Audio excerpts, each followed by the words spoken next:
smart pot and aquaponic update here, and a smart pot. I think it got cut out, but anyway, here's my little tomatoes. I've been picking a bunch of them off. You can see them ripening up and everything, and there's a bunch more putting on.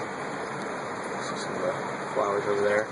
But there's my Cherokee purples. They're getting quite a bit bigger. You can kind of see they're, I don't know, about twice the size as golf balls. Some of them golf ball size.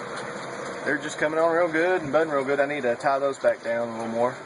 You can see my Kentucky Wonders are starting to put on beans, and just really quick. You can see a lot of little flowers, things coming up. These are my blackish cherry tomatoes. They're not so much cherry as I would believe they would have been. Maybe that was their double blooms there or something. I don't know. But even these down here, maybe that was a double bloom too, but they're not very cherry looking to me. Yeah, that had to have been a double bloom. But that one there, I guess it's more cherry size. It's still big. It's bigger than what I would imagine a regular cherry to be. And that's blackish cherry that's putting on.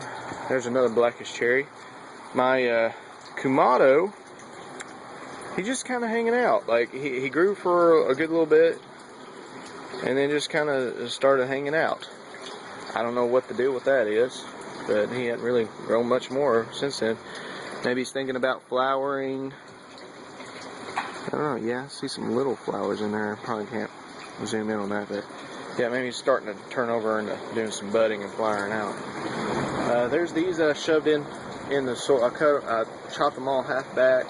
They're the something purple, but it's derived from the Cherokee purples. It's just a bush variety, and they are putting on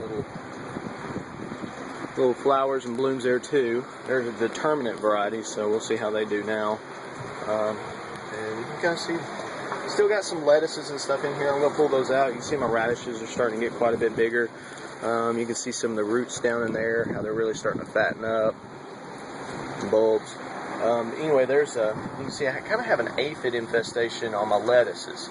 They're not bothering any of my tomatoes, any other plants. I don't think they're even on my radishes, no.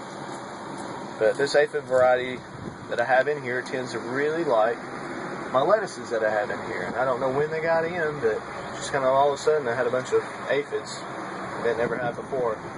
So I'm going to mix up a little bit of water with some tomato leaves and kind of strain that out, and then spray that on there to kind of kill them back. So anyway, and then just kind of wash it up. Here's my stick tomato. It's doing really good. You can see it start to put on. It's also got some little blooms that it's starting to try to put on. But anyway. Oh, here's my cucumber plant. I still haven't had any more female flowers. Ants tend to really like to crawl in this a whole lot, which is okay, but it might have been the ants that brought in those aphids to kind of, yeah, see that, there's ants trying to pull on that. Ants tend to do that. They'll get those aphids and they'll kind of farm them. And I wonder if they didn't bring those in there directly from outside for themselves. Okay. Anyway, here is, oh, there you go. There's a cucumber putting on. You see that guy? Yeah. That was from that flower I showed you earlier.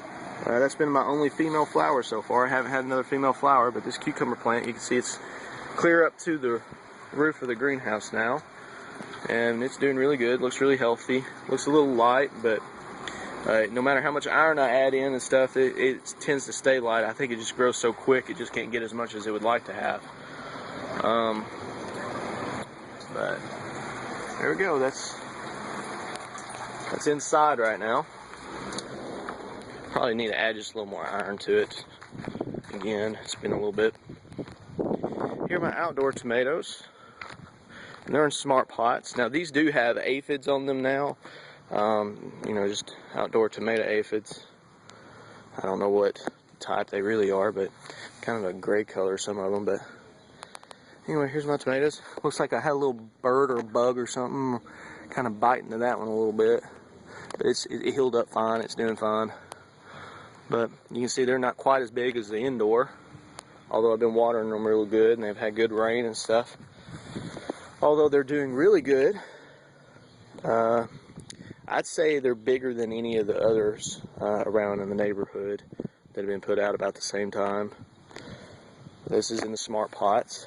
And this is a smart pot. That's a 15, no, yeah, I think it's a 15 gallon. Let me check again. Yeah, 15 gallon. Those are 15 gallons that are in there. And this is a 10 gallon. And it's doing just about just as well as the others. But if you can see, it has quite a bit more leaf curl that's kind of going on there.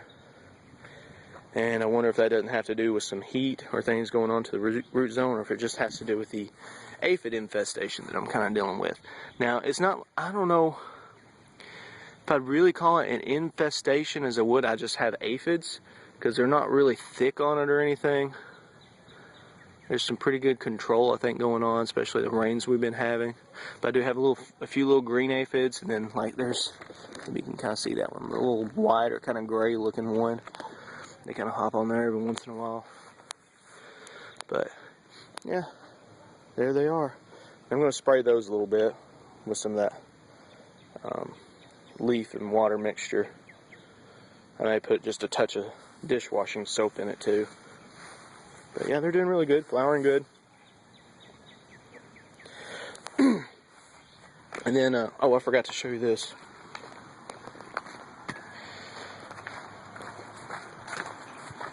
I got some hyacinth, or hyacinth, however you say it. It's that stuff like down in Florida that grows out. You'll see it out in ponds and things like that. You see it down in there. It was all just one little bunch just a couple of days ago. Let's see, maybe about 3 days ago. See it kind of pushing out, trying to make more. It's really fast growing, and I'm growing it in this system because I only have about 3 goldfish in here. And you can see one down there. But they don't really eat it as much. They may pick at it just a little bit more of its roots, maybe just a touch. But I got it growing in here because I'm going to take the pieces, I'm going to break some pieces off and then take it into my indoor system to feed to my koi, because they tear up anything and everything. And I've been feeding them some of this lettuce too that I got left over. I'm kind of just letting it do its thing. But that way I'll have something that's a little rougher, or just they won't eat it quite as quick. They'll kind of chew on it a little bit more. Something for them to pick at. Alright, that's all my updates for now. Be sure and comment, or if you got any questions and stuff, and I'll try to check it as I have time. But anyway, thanks guys.